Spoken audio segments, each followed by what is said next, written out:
for y'all to look at right now. Yeah, I do have a new PowerPoint slide up. That's on the Persian Empire mostly is what it is. And it does go into some of the minor civilizations that were kind of around the same area, like in Mesopotamia, close to Persia, which is the Phoenicians and Israelites. I don't know if we'll get to the Israelites or not today. I'll see about that. I don't know. It might not be till probably on Wednesday, likely, but I'll at least talk about the Persian Empire, and then I'll get into and talk about the Phoenicians. I do have a video clip on the Phoenicians I can probably show you too, I guess, real quick, if you want, as well. So the Phoenician Empire, the Persian Empire has different names to it. They call it either the Persian Empire, or actually sometimes called the First Persian Empire is what they call it as well. And then, of course, the common name you'll also hear as well, which is from the Greeks, is the Achaemenid Empire, which is right here. Achaemenid, which is what they call the dynasty of kings that ruled over the Persian Empire. Persian Empire was a massive empire. In fact, it was considered the largest empire in history so far, that controlled most of the Near East, from like Iran all the way to what is Turkey and Egypt. So you can see it went from like where the Hindu Kush mountains are, close to the Indus River Valley. It stretched all the way to the Mediterranean Sea, where Turkey is. They actually do push into Greece at one point, the Persian Empire. You can see that it even pushed down into Egypt, controlled, I think, part of Libya, which is also right there as well. So it's a massive, massive empire. I think it had like 80 million people living under it, some crazy amount at the time. And it had different capitals, which I'll talk about later, but the one that you saw the ruins of, Alexander the Great destroyed, 330 BC, I think it is, was Persepolis, which you see there on the southern Iran on the Persian Gulf. So talking a little bit about the Persian Empire and what happened to it over time. It wasn't around very long. This empire itself was a little around over 200 years. It was actually around. Let me go ahead and get into and talk about some of the origins of the Persians. The Persians are made up of different Indo-Aryan peoples that make up what we call Iran. Iran is an area which is between where Afghanistan, which is over here, and Iraq. So it's situated kind of like between, it's where it says Persia, that's where Iran is today, very mountainous region, which is between the Caspian Sea up here and the Persian Gulf down here, which gets its name. So we're talking about the Persian Empire. What happened was there were multiple states that were part of it, like a long time ago, which I'll get into. Like in the north, there was a people there that was called, which I'll put on the screen for you real quick. It was the Kingdom of the Medes. I don't know if I've talked about the Medes or not as a group, but the Medes were this Indo-Aryan peoples that were in like northern Iran that was there. Actually, at one point, it helped the Chaldeans in Iraq destroy like Nineveh in the Syrian Empire. And that's really the first major Iranian people that you really hear about there. You can't see the video. You should be able to see it because it's streaming right now. It says right now, it's streaming. So I guess y'all can see the video. But it's streaming right now. But so the King of the Medes, and on the bottom you have the Kingdom of Persia, which was a separate state that was on the bottom. So you have the Kingdom of Persia that was in southern Iran that you had. Both those states and peoples or tribes, whatever you want to call them, were all made up of what they call them different names, Aryan peoples, or also Indo-Aryan Aryans, I think, is the common term that they use really to describe the Iranian peoples that populate, like what is Iran. And then I think the common name you also see as well is Indo-Iranian, is another term that's also used as well. Where the Aryan peoples originate, which I'll talk more about later, they came out of like southern Europe, southern Asia, like around where Russia is. They migrated down around the Caspian Sea region, Caspian Black Sea area. Most of your Aryan peoples live kind of like around the Caspian Sea, like between the Black Sea to the Aral Sea, like up in that area. Let me show you on this slide here, but it's basically from anywhere from the Caucasus Mountains, where the term Caucasian comes from, to all the way over here on the eastern side of the Caspian Sea. So your Aryan peoples came from this area up in there.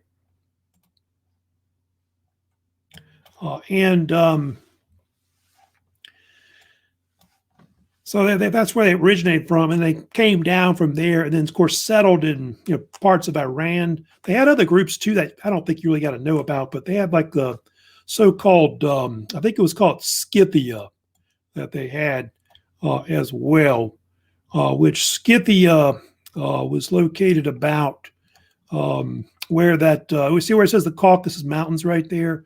Scythia is up in here.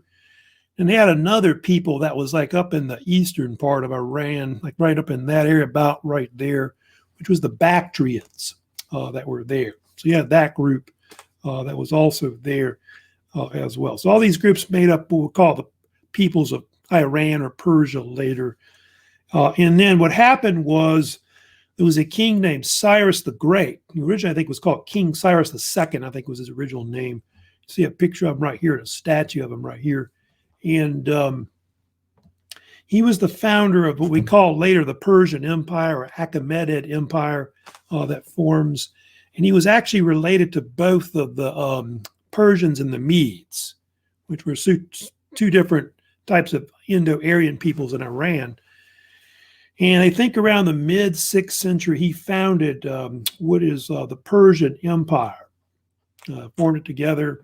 And he forced like the Medes and other states to kind of merge as one state. And the kings of Persia took up a name, which like they had a title that they went by, which was either Shah or Shahan Shah. It's usually the term that they use for the kings of Egypt. And let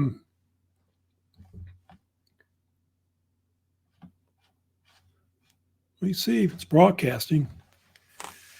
Yeah, I'm on the YouTube channel right now, and it's broadcasting. So I don't know why I keep getting this email. It says in broadcast, and it's working. So I mean, I'm streaming on my end because it says 1654. Might be on your end, but Shah and Shah is the term for like what they call the kings of Persia. The word Shah is a word for king, and then the other term that they use also is Shahan Shah, which means king of kings. Is basically what it means. Yeah, king of kings. So it's kind of like a great king, or almost like an emperor, really, the rulers that reigned over Persia. You can see he did found the first capital of Persia, which was called it's usually called Pasargadae, and then later it was replaced by Persepolis, which was built later by a king named King Darius the First, or Darius the Great. So Cyrus was their first great king overall, and like he would conquer most of the Persian Empire, which would stretch westward all the way to Turkey. I think at one point under him, he did push into like around where Israel, Syria. And then he starts to push eastward into India, but they don't conquer the entire Persian Empire, probably that area that you saw that map, until probably the 5th century BC. But he conquered a majority of the Persian Empire overall. Now let's see. The other thing that happened too. Let me see if I can look at it too with the map. So here's a kind of other things that were famous for the Persians. Now the Persians had another ruler named King Darius the Great, or the First, that was well known, and he reigned at the end of the 6th century, 5th century BC, and you can see by the time of his reign, they had conquered most of the Persian Empire. So that vast amount, you can see, of territory pretty much stretched from, like I said, the Hindu Kush range all the way to Turkey and then down into Egypt. It, of course, controlled that area as a whole. And Darius was known for different things. Of course, his name is pronounced different ways. Sometimes it's pronounced Darius, and then I guess in the West they also use the term Darius as well. And he's known for several things. He's the one who founded Persepolis, which you saw that little video I showed you at the beginning, which was founded, they believe, in the 5th century BC. It's about when it was built, I think around the 480s, 490s. Close to 490s where they started building it, and then other rulers completed it later after he died. By the time of Xerxes the Great, it became like the capital of Persia. The original name of Persepolis was actually a kind of a variation of the name, which is either Parsa or Farsa. That's where you get the term Persia from, the actual name. But the Greeks called it Persepolis, which means the city of Persia. The translation of it. Also, Darius was the one who built the Royal Road, which is this Persian highway system that was first built in Iran, like in the western part of it, and it ran through Iraq into what is Turkey, all the way to Sardis. So about 1,600 miles was how long it was. It was used to like move their military around, move mail around.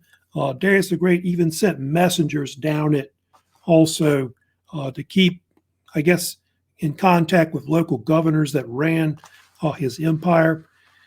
And it was considered one of the first major highway systems built in the world that was constructed. So it's something that he was known for.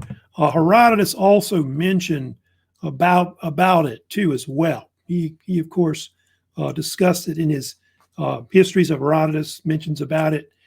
And they believe that if you traveled down the road by horse, it took about a week to go from Iran all the way to Turkey.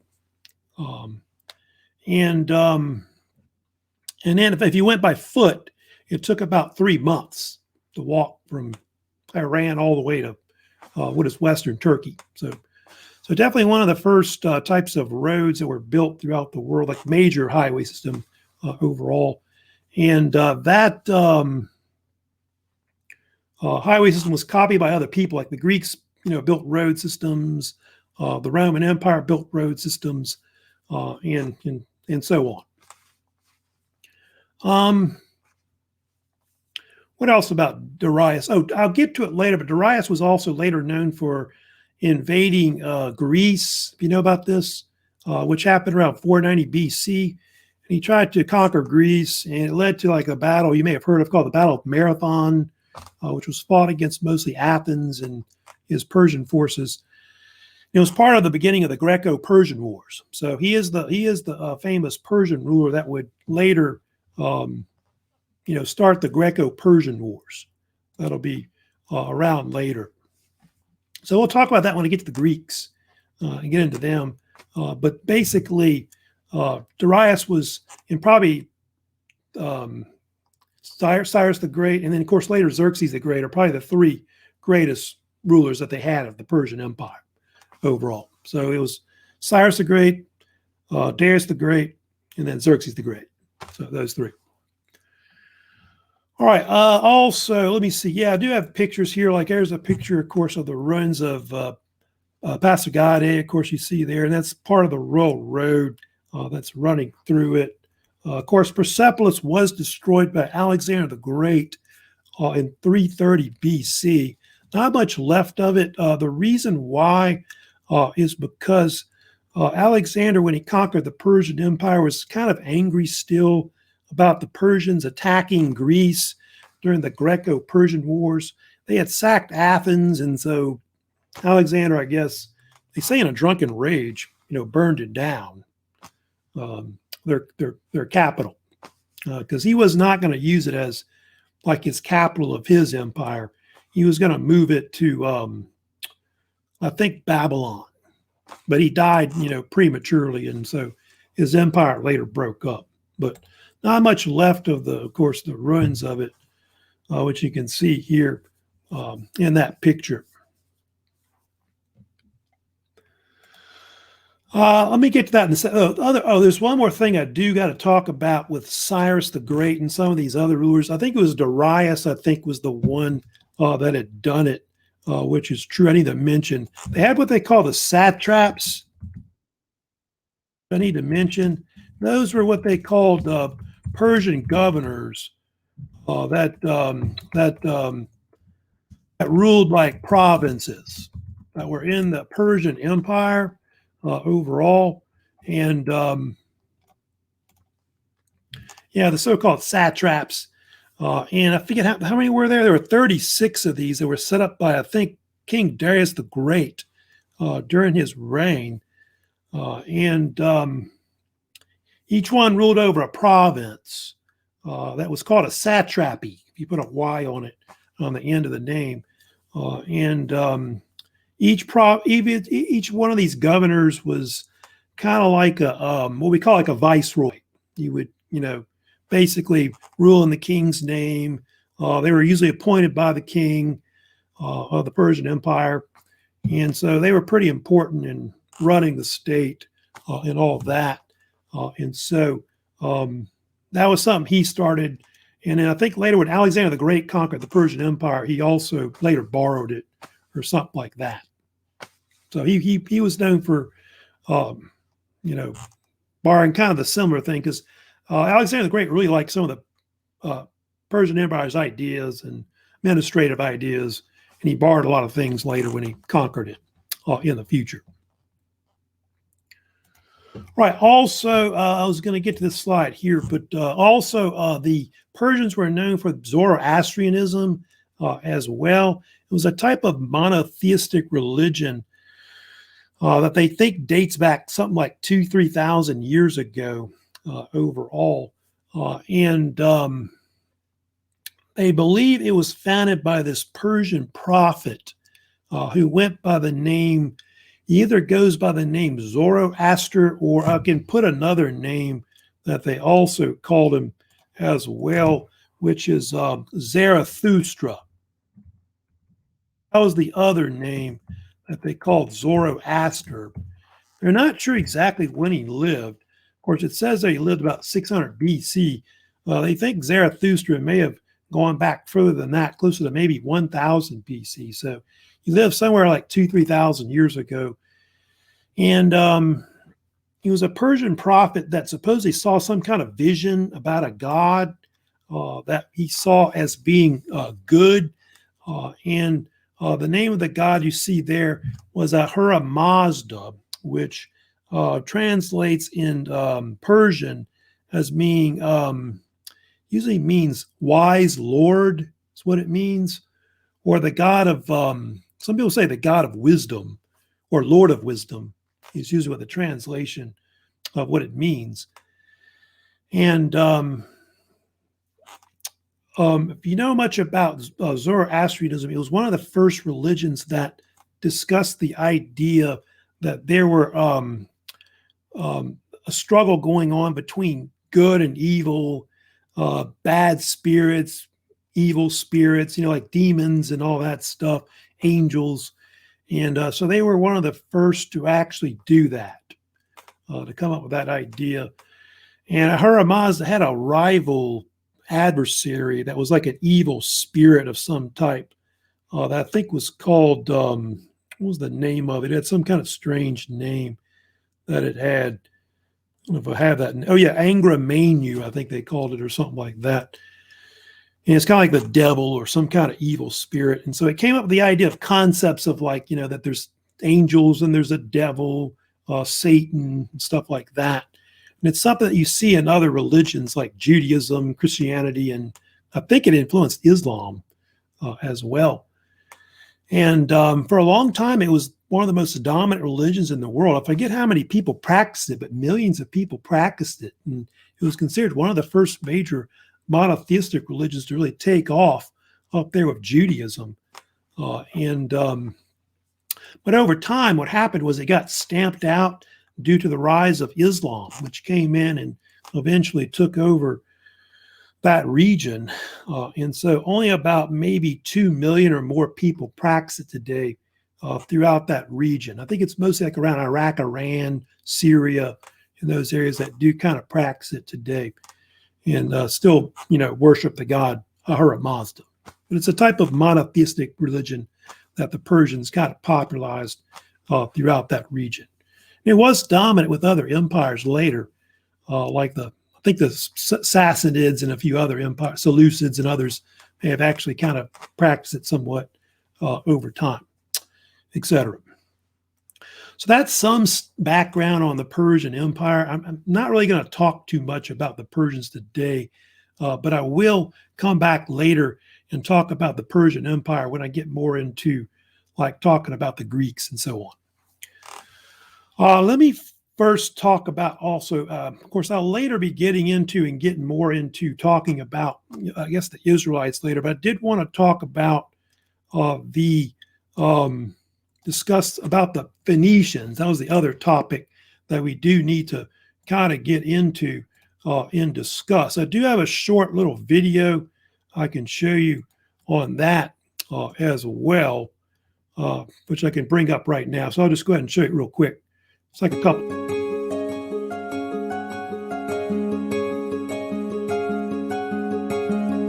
Since the ancient Phoenicians didn't have much room to grow crops, they turned to the Mediterranean Sea and became traders. They traded glass, metal objects, cedar timber, and pottery for silver, ivory, tin, and many other products. Since they spent so much time traveling by sea, the Phoenicians established colonies along the Mediterranean coast where they could rest, repair their ships, and get fresh food and water. Some colonies, like Carthage, became important cities in the ancient world. One of the main products they traded was a beautiful purple dye. The Phoenicians even got their name from a Greek word that means purple red. Where did the dye come from? Legend says that Melqart, the god of the city of Tyre, was walking on a beach with his girlfriend when his dog started to eat a murex snail. The dog's mouth and teeth turned purple red, and the girlfriend demanded a robe of that color. Melqart gathered some snails and had his people make the first purple robe. Most writing systems in Phoenician times were based on pictures. Picture writing was slow, and the Phoenicians needed a fast way to keep track of things they bought and sold, so they developed an alphabet. They wrote on wax tablets at first, then on Egyptian papyrus. Unfortunately, very few of their writings exist today.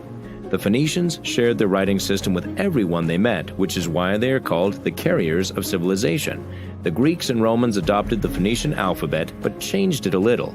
Over time, the alphabet changed more and became the one we use today.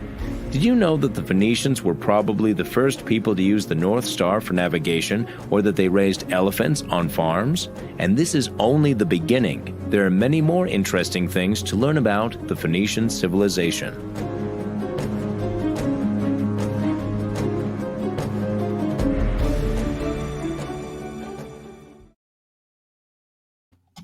Okay, so anyway, a little bit about the Phoenicians there, the background on them.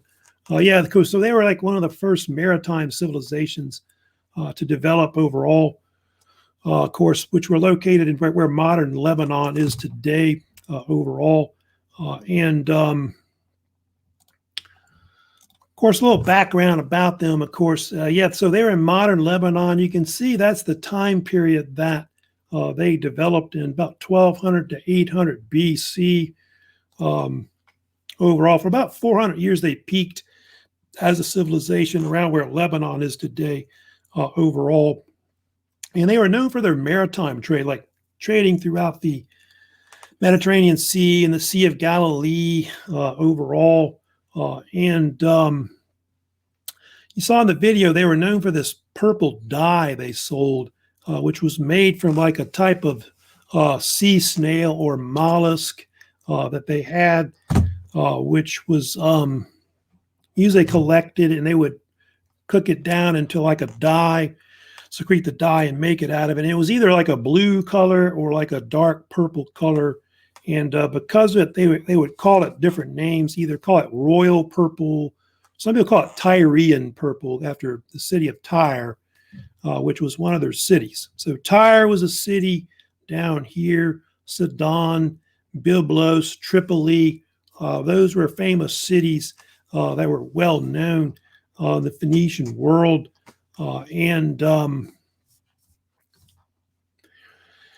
And so they were known for their purple dye. And so that's why they were called the Purple People. That's one of their nicknames that they're dubbed. And you can see the word came from Greek here. The Greeks were the ones that, coined the term Phoenicia originally, and the Phoenicians. That's what they were kind of known for. They were known for like shipbuilding. Like, I don't know if you heard about how the Phoenicians built these sailing ships called it's called a bireme, I believe they called it. A bireme. I don't know if you've heard of the bireme. And the bireme was a type of oared type. It was one of the first, what we call oared ships that came out. That was well known. I know the Greeks had the trireme that they had originally, the trireme. And the bireme was had like two decks of oars on it where they would row simultaneously at the same time. So that's something that they were kind of known for. And these ships would sail all throughout the Mediterranean Sea. And then other peoples kind of borrowed the same ideas. They were also known for being great artisans. One thing about Lebanon is they have a lot of cedar trees, and they use that to build things like ships and buildings and so on. That's something that they were also famous for. And they say that they may have built like the Temple of Solomon that, was built later. Later, they expanded the Phoenicians, and they moved throughout. They were up in here, like around where Iran is above Israel. And then over time, they started spreading westward throughout the Mediterranean Sea. And eventually, they would found a city called Carthage, which is in North Africa, around 900 BC. That became a great trading state there, which was later dubbed the Carthaginian Empire. And the Carthaginian Empire was later a rival state to the Romans, who were in Italy and Northern Europe. Would later lead to the so-called Punic Wars, which you may have heard of originally. We'll get to that later. We can talk about the Punic Wars and so on. But the Punic Wars is something that, would later lead to a conflict between the two. And Carthage later gets destroyed by the Romans, and all that's left of their old city is now ruins, kind of like Persepolis, what happened to them. Then the other thing the Phoenicians are known for is their alphabet. The Phoenician alphabet, was considered one of the first major alphabets that they developed. You saw in the video, they wrote it on either papyrus or also on tablet form. And they developed originally the Phoenician alphabet to simplify language, to communicate with people, and to easily write records about things. That's basically, what the Phoenician alphabet was. It's where the word phonetic comes from. And also other peoples later, whether it be Semitic or I guess what we call Indo-Aryan. A lot of Indo-Aryan or European languages are kind of related to it somewhat, because people borrowed a lot of their ideas, of course, later. So that's what the Phoenicians were about, and so on. So that's it pretty much about the Phoenicians. I mean, the Phoenicians were, a civilization that influenced a lot of other people, probably, more people than I guess some of these other ones we're talking about now, Persia, overall because of their, language thing. I guess it influenced more people over time, with that. All right. So let me review real quick here about what we talked about before. I'll talk about Persia, review about that, and then I'll talk about the Phoenicians real quick also as well. Now, with Persia, it says, which empire conquered the Chaldeans? What was this empire's name? We're kind of reviewing that from where we didn't do that one before, but that was the Persian Empire. Persians conquered the Chaldeans in what is Babylon, Mesopotamia, close to about 539 BC. It's about when it was. And of course, that became the First Persian Empire, and it was later nicknamed the Achaemenid Empire. That's what they called it later. And so that's basically the Greek name that the Greeks would call it in the future. What two main kingdoms and tribes made up their empire?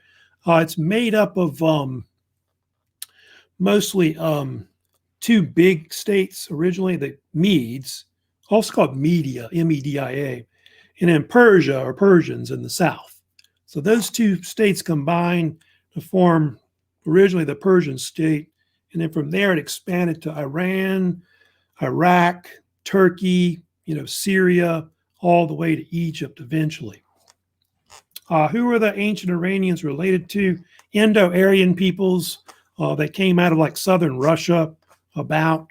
They're sometimes called Indo-Iranians is what they call them too as well.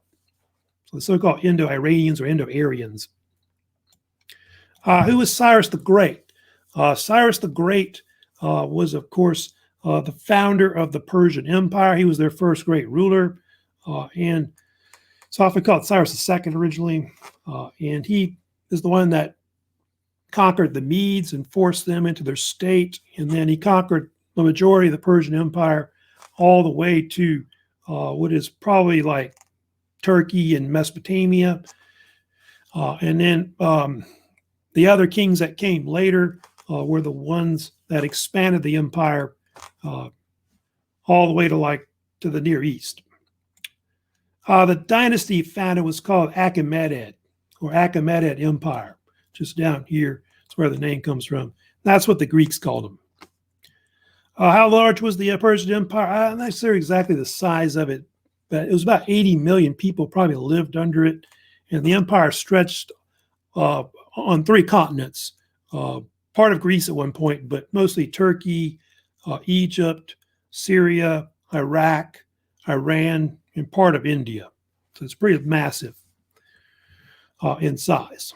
What famous road did the Persians build in their empire? The so-called Royal Road, as they called it, which stretched from Iran to Turkey.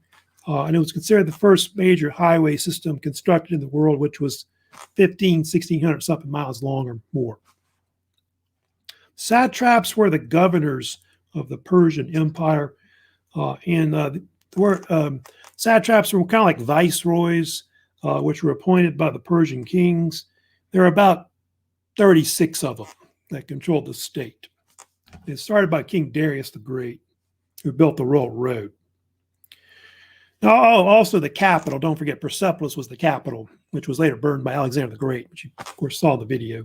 What was the main religion of the Achaemenid Empire? The Zoroastrianism, of course, is the religion, which was a type of monotheistic Persian religion. It was based on the god Ahura Mazda, which was a name that meant the god of wisdom, or it also meant wise lord in Persian.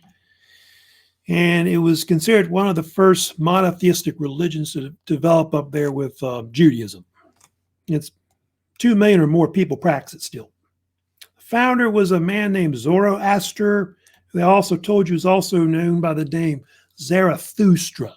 So they call him as well.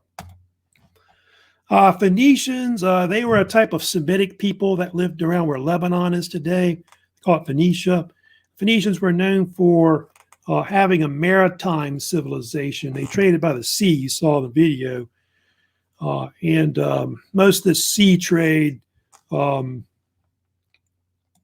was based using ships like the biremes that sailed on the Mediterranean Sea. And they were mostly known for selling purple dye, which was made from this type of sea snail called a murex, the scientific name for it. So it'd make dye out of it. And so the Greeks called them the purple people because of the dye that they saw. I guess it would get on them. I guess their hands or body would be dyed from it, and the dyed cloth that was popular. And the purple dye was sometimes called the royal purple or the Tyrian purple and stuff like that. What famous colony and civilizations they found in North Africa? That was, of course, Carthage. It was called, in Carthage was located where Tunisia is today about, roughly. It was later a capital of the Carthaginian Empire that they had. The Carthaginians, of course, were a rival state to the Romans later. What was the Phoenician alphabet? The Phoenician alphabet was it was originally a Semitic alphabet that the Phoenicians developed. It was considered the first major phonetic alphabet in the world, and it was copied by other people, which was written originally on either papyrus or you saw in tablet form, and other languages like Semitic languages, Indo-Aryan languages that come later are related to it. Oh, I didn't know if I talked about how many letters it had in it, but it had only 22 letters, which is pretty simple. But it didn't have any vowels, which is something it's known for. A lot of early type of alphabets don't have vowels, but they added them later. Like Hebrew, biblical Hebrew was like that originally with no vowels, but modern Hebrew, they've added kind of vowels to it right now. So anyway, just like that was just some stuff there about, the Persians and the Phoenicians. For some reason, the lecture's not streaming to YouTube. I need to check on that and find out what the deal is with that. But I noticed that it's not streaming for some reason. So I'm going to check on that today and find out what the deal is.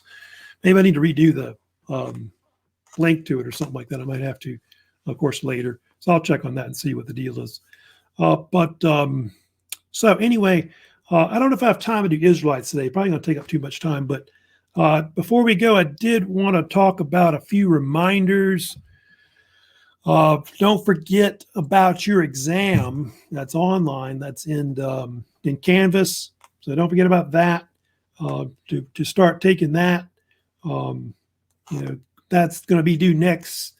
Looks like next Monday, which is the 28th of September. Might give you a day or so on it extra, like I do on the quizzes. But make sure you do that. And also, I will be checking for vocab today on Canvas.